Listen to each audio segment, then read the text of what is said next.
দিদি কেন মারলেন? কেন মারলেন একটু বলুন, বলুন না কেন মারলেন, বলুন না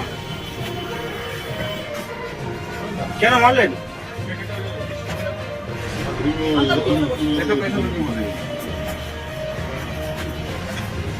কি দিয়ে মারলেন বলুন?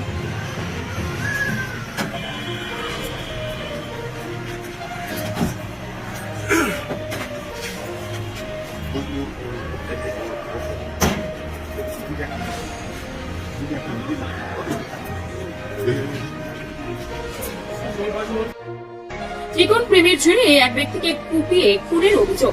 ঘটনাটি ঘটেছে দক্ষিণ চব্বিশ পরগনার কুলপির তুলসী চক্র এলাকায়। গতকাল রাতে বাড়ির সামনে রাস্তার উপর থেকে নিহত গৌতম হালদারের রক্তাক্ত ও ক্ষতবিক্ষত দেহ উদ্ধার ঘিরে চাঞ্চল্য। উদ্ধার করে পুলিশ। ইতিমধ্যেই দেহটি ময়নাতদন্তের জন্য পাঠানো হয়েছে।